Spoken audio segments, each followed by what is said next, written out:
I'm Dr. Nathaniel Chin, and you're listening to Dementia Matters, a podcast about Alzheimer's disease.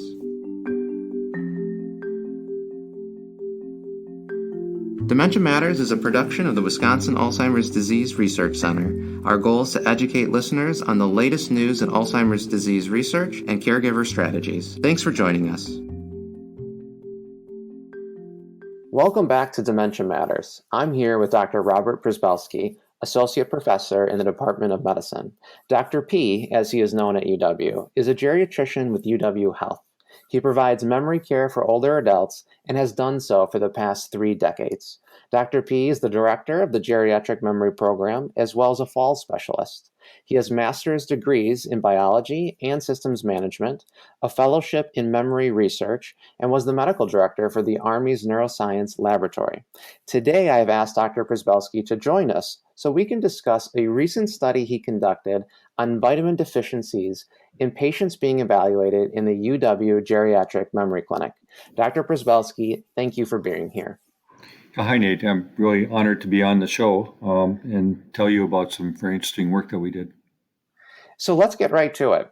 Now, why is it important to look for vitamin deficiencies during a memory evaluation? Yeah, it's important to look for anything that will affect memory, and especially in our geriatric patients. And it turns out that vitamin deficiencies or nutritional deficiencies in general occur in about 50% of our geriatric patients. If we try to correct memory problems, such as treating Alzheimer's disease or some of the other conditions, but have a vitamin deficiency, the treatments are not going to work. Patients are going to continue to decline for nutritional and metabolic reasons, even if their underlying condition is treated. So you looked at 200 patients during their first visits to our UW Geriatric Memory Clinic program, and you looked specifically at vitamin levels of those being tested. And so what is it that you found? Yeah, we found a surprising number of patients that were deficient or insufficient in a number of vitamins. We specifically look for vitamins B1, B6, B12, folate, and vitamin D. And for the study, we actually did all but the folate and looked at the incidence or prevalence of those deficiencies. What we found was that the patients, about 40% of those patients presenting as new memory patients to our clinic, were deficient in one of the vitamins that we checked for. And again, it was B1, B6, vitamin D, or B12. And 20% of those folks actually had 2 vitamins that were deficient. So that's very high incidence if you think about it, Nate.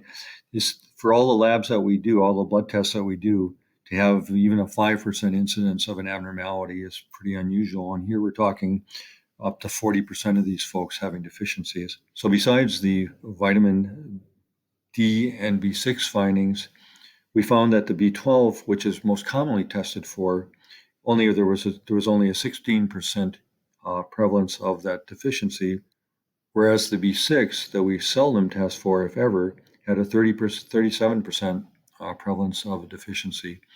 So then you might ask, well, what's the big deal about these vitamins being deficient besides the fact that we need them for general nutrition? Well, it turns out that B6 in particular is very important for neurotransmitter or neurologic function. For example, if you don't have B6, you're not going to synthesize the neurotransmitters that are important for memory, such as acetylcholine. Vitamin D is found in the central nervous system also, and some folks believe that healthy brain cells require vitamin D. And as we found, as I mentioned, 33% of patients had a deficiency of that vitamin. So putting it together, again, if B6 and vitamin D are deficient, these patients are not going to respond well to any type of treatment. And I think that's a really key point. So you're speaking about vitamins not only being needed and helpful to just general health of our brain cell, but the brain cell's function is to release these chemical signals. And these vitamins are critical for actually having those signals in the brain. Is that right? That's correct, because again, if you're deficient in vitamin B6, you can't even form the acetylcholine of the neurotransmitter. It's necessarily for the synthesis. B1, which is another vitamin we checked for, which although it had a low incidence, I think around 10%, the synapses, which are those parts of the nerve that release the neurotransmitters requires vitamin B1 for healthy function. So that's, again, another vitamin that we find at least 10% or so are deficiencies. There are no blood tests right now that can actually confirm Alzheimer's disease. So, are there other labs that matter to you during an evaluation for someone whom you're concerned might have Alzheimer's disease? Yeah, we look for other conditions that will mimic Alzheimer's disease or complicate Alzheimer's disease. For example, we check blood sugar levels, we check thyroid levels, blood counts for anemias, kidney function, liver function, anything that would affect metabolism and affect the brain. So having a general set of laboratory assessments or specific to what the patient's chronic conditions are can be very helpful.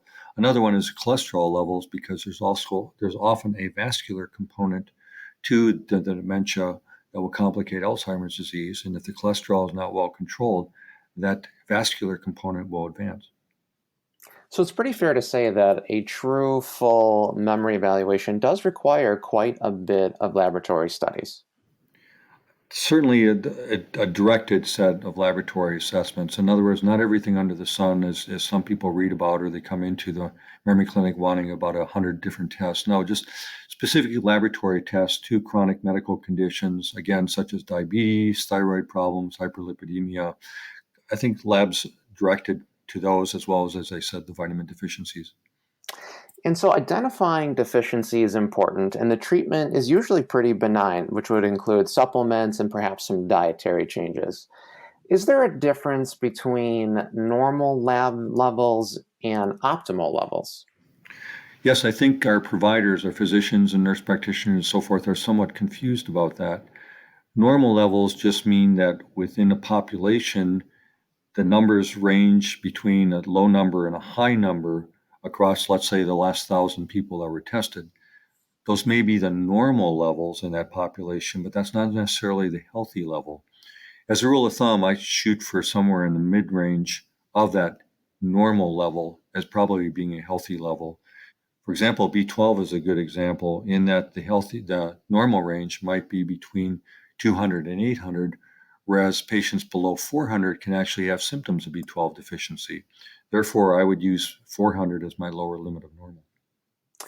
And so I always like to ask some personal questions on the show, Dr. Przybelski. So if you don't mind, do you take any supplements?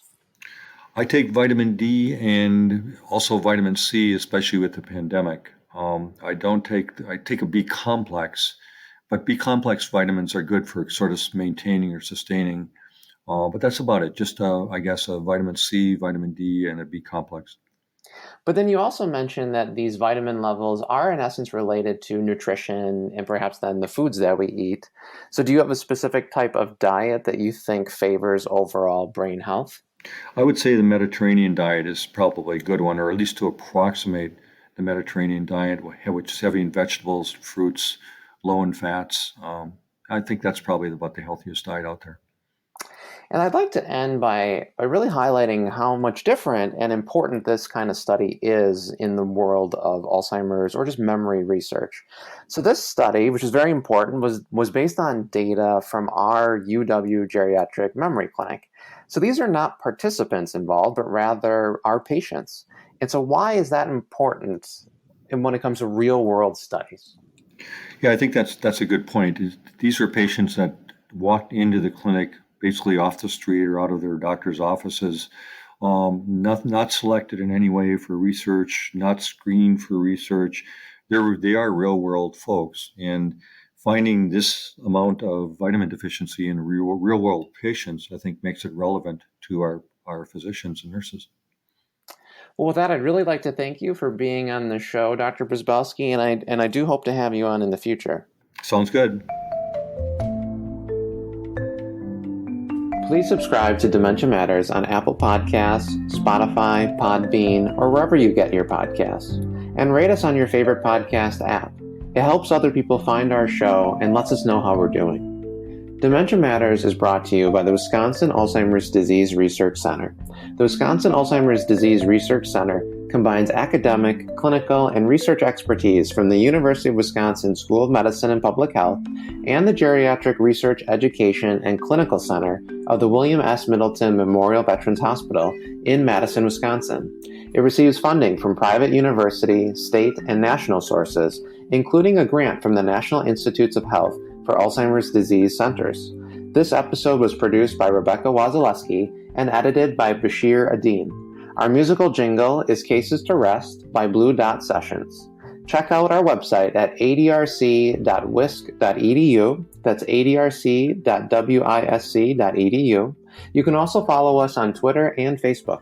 If you have any questions or comments, email us at dementiamatters@medicine.wisc.edu. Thanks for listening.